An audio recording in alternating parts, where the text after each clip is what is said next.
Hello everyone. I do hope and pray that you're fine wherever you are.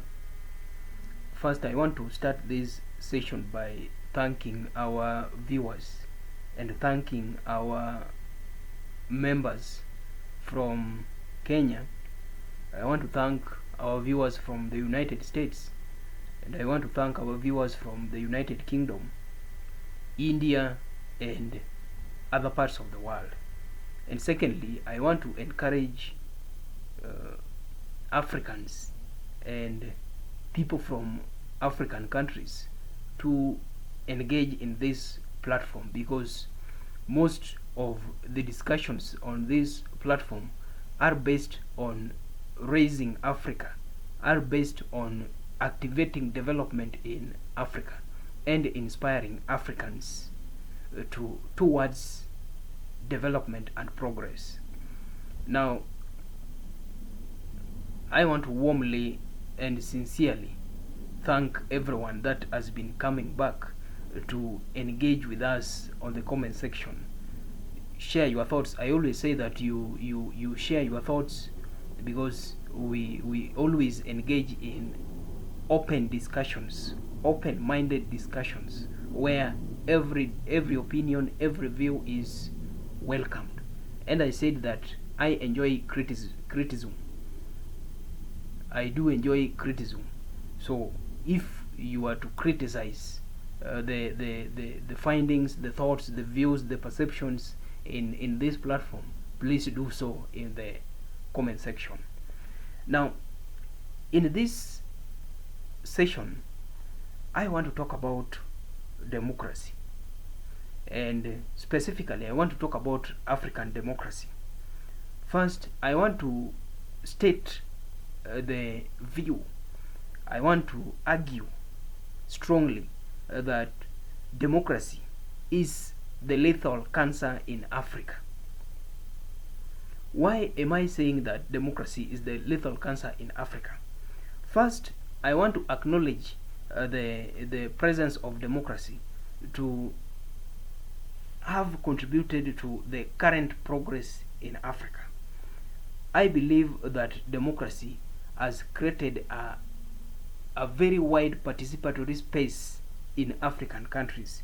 You remember, for those who read history and for those who engage more actively and more frequently with articles on Africa and African history, you will understand that the pre-colonial and colonial Africa was majorly based on authoritarian governments. They were mainly based on totalitarian governments, governments which depended on absolute leadership of individuals. When African countries gained independence, they also welcomed democracy. Democracy came with the provision to give power to the people. It deprived individuals power and gave a responsibility of leadership to the people. Democracy meant that the citizens within specific nation states, the citizens within sovereign countries, were responsible for organizing their governments.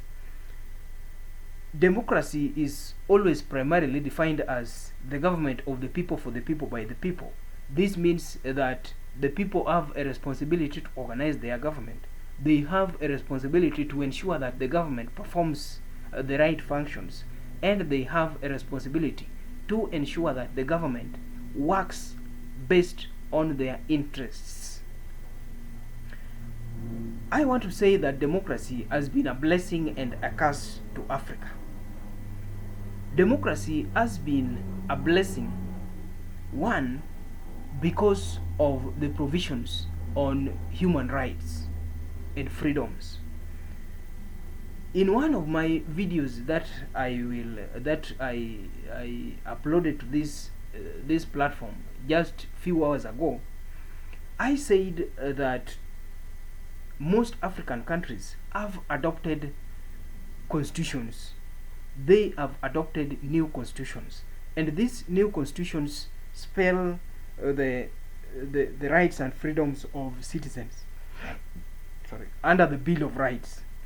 The Bill of Rights recognizes the rights and freedoms of citizens within specific states.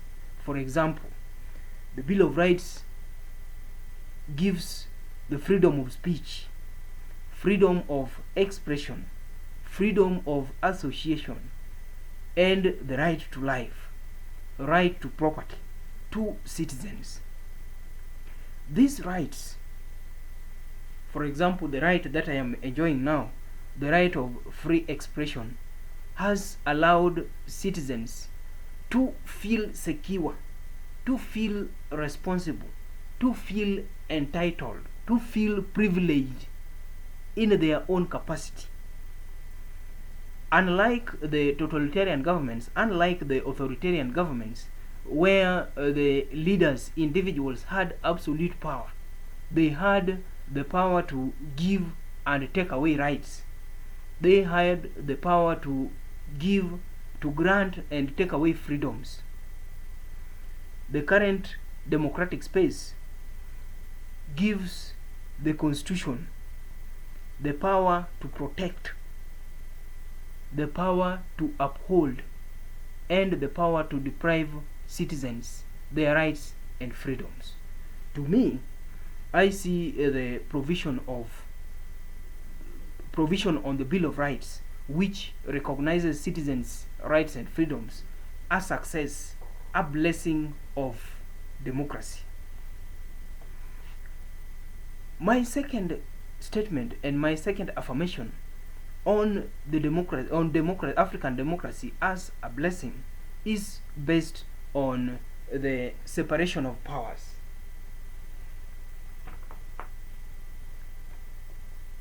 What do I mean by separation of powers? Most African constitutions separate powers on the three branches of government. The government has three branches comprising the legislature, the executive, and the judiciary. The legislature makes and amends laws. The judiciary is concerned with the implementation of these laws, and it comprises the courts and the court systems. And the executive comprises the president, the cabinet, and other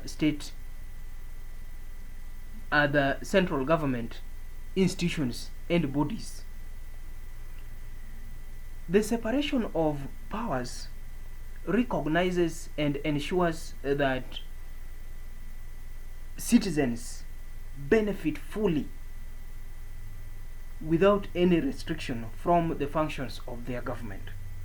For example, the judiciary ensures that the rights and freedoms of citizens are protected. The legislature ensures that laws and regulations that benefit citizens are made in the country. The legislature makes laws which preserves, which identifies, which acknowledges the needs of individual citizens. And the executive, which comprises the leadership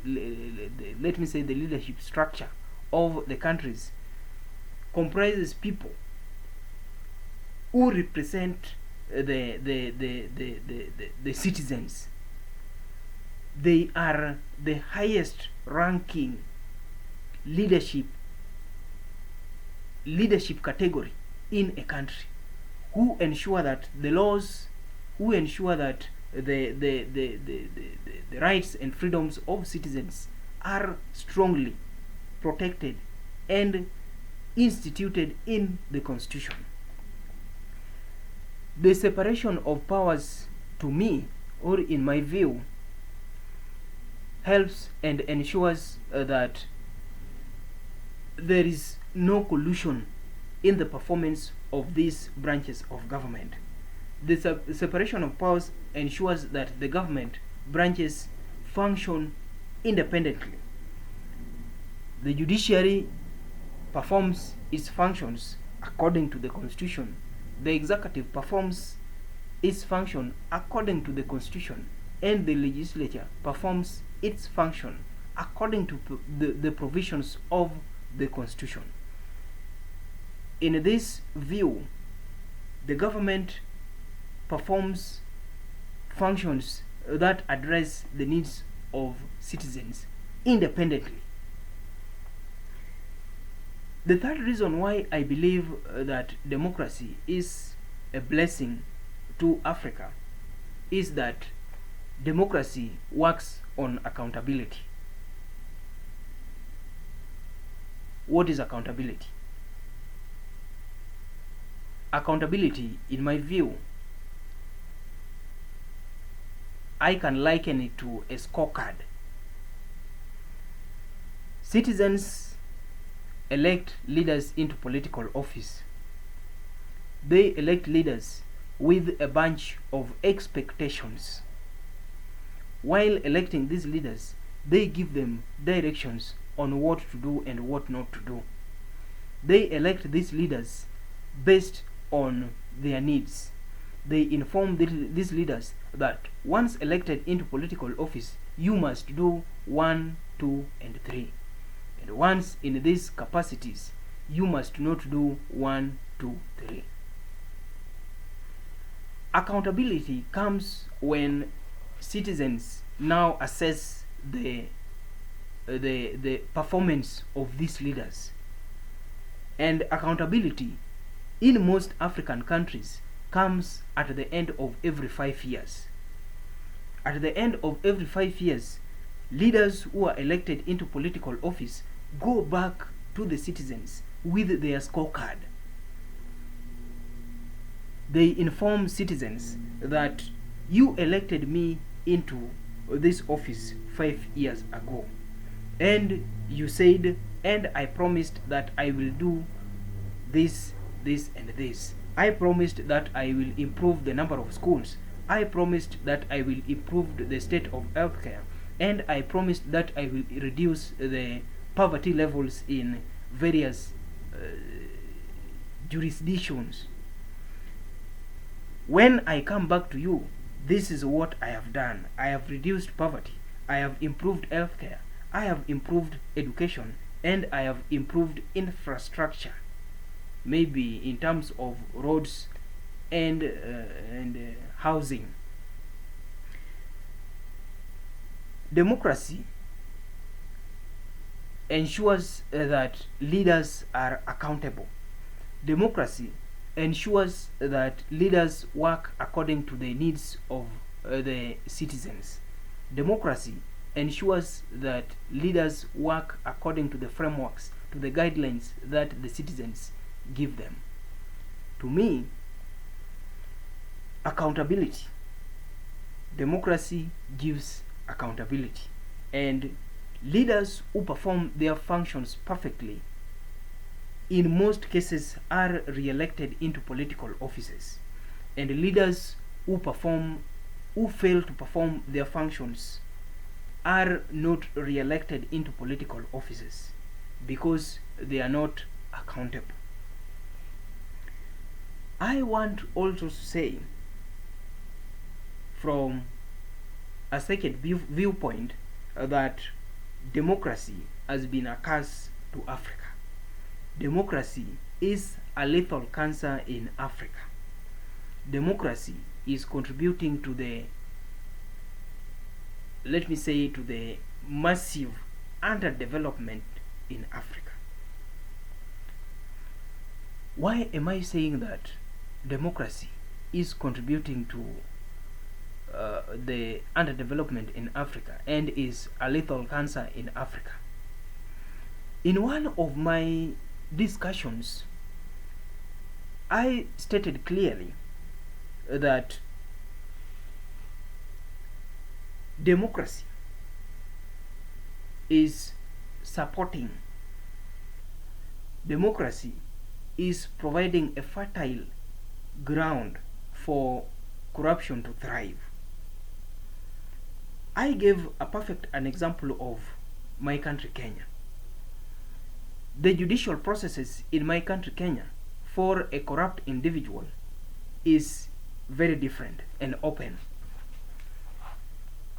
In my country, Kenya, if you are found to be corrupt, there is an investigative body known as the EACCC.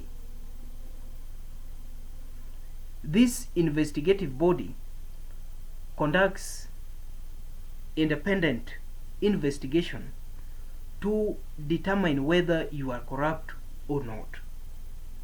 Then this body forwards the reports of the investigation to the law enforcement agencies, let me say the DCI, which in turn forwards the same reports and poses charges to individuals and institutions. The reports from the DCI and other law enforcement agencies are forwarded to the courts. It is the responsibility of the courts to determine whether one is guilty or not. And this determination is based on, let me say, several backgrounds. Within the courts, one has a right for bond, one has a right for bail. Bond and bail allows individuals to walk freely. Remember, these individuals are corrupt, and the law enforcement agencies have established that indeed these individuals are corrupt. Then the court system allows this individual to mingle with the citizens, to operate normally within the public space in the name of giving them bonds and bails. Democracy, in this perspective, is allowing corruption to thrive, because corrupt individuals know very well and they understand that even when I am charged, even when I am found to be corrupt, the courts will still free me. African courts supports corruption, and African courts ensure that corrupt individuals thrive. A corrupt individual in Africa will walk freely in the public space, knowing very well that they are corrupt and knowing very well that the Constitution protects their rights and freedoms. With this one example, and with a typical extraction from my country, Kenya, I believe that democracy, which allows for the rights and freedoms of the accused, is a lethal cancer in Africa and promotes corruption. You remember corruption. The former US President Barack Obama said that corruption is a crisis in Africa. Founding fathers, including the former president of Tanzania, Mwalimu Julius Kabarege Nyerere, noted that corruption in Africa and in African countries is an element of underdevelopment. I believe Africans and African leaders have defiled democracy.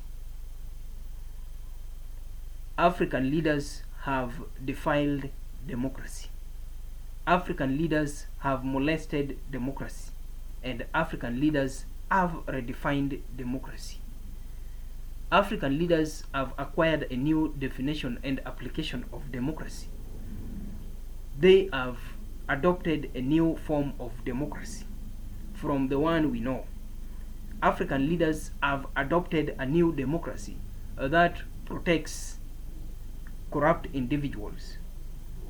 African leaders have adopted a new form of democracy that protects thieves. And African leaders have adopted a new form of democracy that supports underdevelopment. If Africa is to progress and is if Africa is to overcome the cancer of the new democracy, the cancer of the newly acquired, newly defined form of democracy, then African leaders and African governments must retrace their steps to the initial democracy that we know.